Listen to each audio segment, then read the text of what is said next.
श्री गणेशाय नमः। ओम श्री गुरुचरण कमलेभ्यो नमः। कर्पण्य दोषोपहतस्वभावः प्रक्षामि त्वं धर्म सम्मूढ़चेतः। यच्छ्रेयस्यान्निश्रितं ब्रूहि तन्मे शिष्यस्तेहं शाधि मा त्वां प्रपत्रम्। अब मैं अपनी कृपल दुर्बलता के कारण अपना कर्तव्य भूल गया हूँ और सारा धैर्य खो चुका हूँ। ऐसी अवस्था में मैं आपसे पूछ रहा हूँ कि जो मेरे लिए श्रेष्ठकर हो उसे निश्चित रूप से बताएं। अब मैं आपका शिष्य हूँ और आपका शरणागत हूँ, कृपया मुझे उपदेश दें।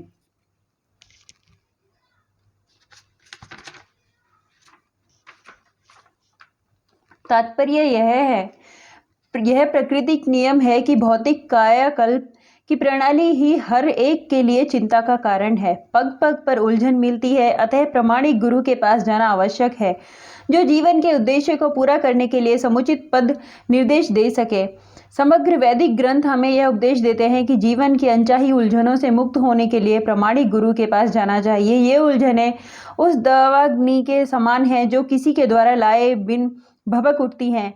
उसी प्रकार विश्व की ऐसी स्थिति है कि किसी के कि बिना चाहे जीवन की उलझनें स्वतः उत्पन्न हो जाती हैं। कोई नहीं चाहता कि आग लगे, किंतु फिर भी वह लगती है और हम अत्यधिक व्याकुल हो उठते हैं। अतः वैदिक वर्णमय उपदेश देता है कि जीवन की उलझनों को समझने तथा उनका समाधान करने के लिए हमें परंपरागत गुरु के पास जाना चाहिए। जिस व्यक्ति का प्रामाणिक गुरु होता है वह सब कुछ जानता है, अतः मनुष्य को भौतिक उलझनों में ना रहकर गुरु के पास जाना चाहिए। यही इस श्लोक का तात्पर्य है। आखिर भौतिक उलझनों में कौन सा व्यक्ति पड़ता है? वह जो जीवन की समस्याओं को नहीं जानता। बृहदारण्य उपनिषद में व्याकुल मनुष्य का वर्णन इस प्रकार हुआ है। यो वा एतदक्षरम गाग्यवर्दिदित्वस्माल्लोक प्रोति स कृपणः। कृपण वह है जो मानव जीवन की समस्याओं को हल नहीं करता और आत्म साक्षात्कार के विज्ञान को समझे बिना कुकर सुकर की भांति इस संसार को त्याग कर चला जाता है। जीव के लिए यह मनुष्य जीवन अत्यंत मूल्यवान निधि है, जिसका उपयोग वह अपने जीवन की समस्याओं को हल करने में कर सकता है। अतः जो इस अवसर का लाभ नहीं उठाता वह कृपण है। ब्राह्मण इसके विपरीत होता है, जो इस शरीर को उपयोग जीवन की समस्त समस्याओं को हल करने में करता है। ये एतदक्षरम गार्गी विदितस्वमान लोक प्रीति स ब्राह्मणः। देहात्म बुद्धि वश कृपण या कंजूस लोग अपना सारा समय परिवार, समाज, देश आदि के अत्यधिक प्रेम में गंवा देते हैं। मनुष्य प्राय चर्म रोग के आधार पर अपने पारिवारिक जीवन अर्थात पत्नी, बच्चों तथा परिजनों को आसक्त रहता है।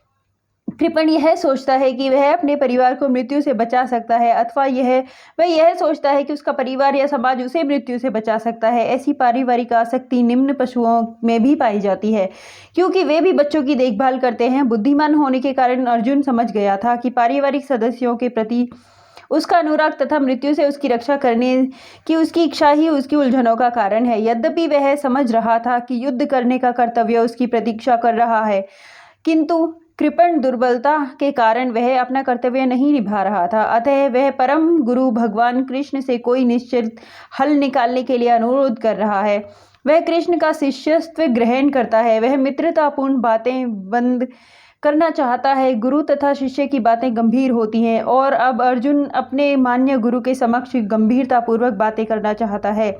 इसलिए कृष्ण भगवद गीता ज्ञान के आदि गुरु हैं और अर्जुन गीता समझने वाला प्रथम शिष्य है। अर्जुन भगवद गीता को किस तरह समझता है यह गीता में वर्णित है।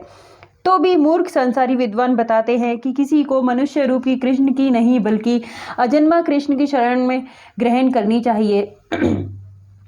कृष्ण के अंत तथा ब्रह्म में कोई अंतर नहीं है। इस ज्ञान के बिना जो भगवद गीता को समझने का प्रयास करता है वह सबसे बड़ा मूर्ख है। न हि प्रपश्यामि ममापनुद्यादा यक्षो कमुक्षो सम्मिणीन्द्रियाणाम् अवाप्य भूमवसपन्त्रमृदं राज्यं सुराणामपि चाधिपत्यम्। मुझे ऐसा कोई साधन नहीं दिखता जो मेरी इंद्रियों को सुखाने वाले इस शोक को दूर कर सके। स्वर्ग पर देवताओं के आधिपत्य की तरह इस धन धान्य संपन्न सारी पृथ्वी पर निष्कंटक राज्य प्राप्त करके भी मैं इस शोक को दूर नहीं कर सकूंगा। तात्पर्य: यद्यपि अर्जुन धर्म तथा सदाचार के नियमों पर आधारित अनेक तर्क प्रस्तुत करता है, किंतु ऐसा प्रतीत होता है कि वह अपने गुरु भगवान श्री कृष्ण की सहायता के बिना अपनी असली समस्या को हल नहीं कर पा रहा। वह समझ गया था कि उसका तथाकथित ज्ञान उसकी उन समस्याओं को दूर करने में व्यर्थ है जो उसके सारे अस्तित्व को सुखाए दे रही हैं।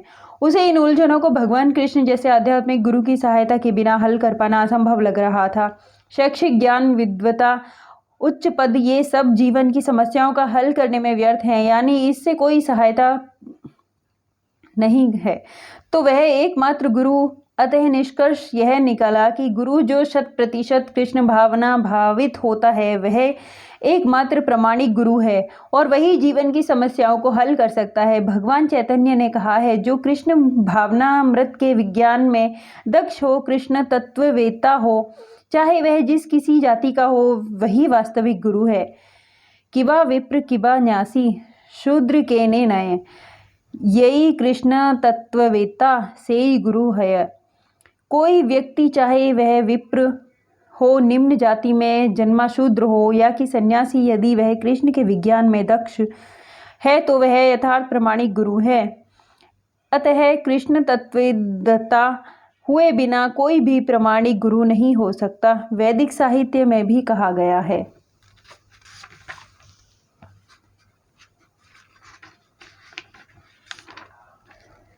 जय श्री कृष्ण। ये था मेरी पूजन का नियमित, मैं जो पूजा करती हूँ उसमें श्रीमद् भगवद गीता का भी थोड़ी देर के लिए पाठ करती हूँ। तो मैंने सोचा कि क्यों ना आप लोगों के साथ भी साझा किया जाए। यदि पूजन में मुझसे कोई भूल चूक हुई हो तो मुझे क्षमा करें। जय गुरुदेव।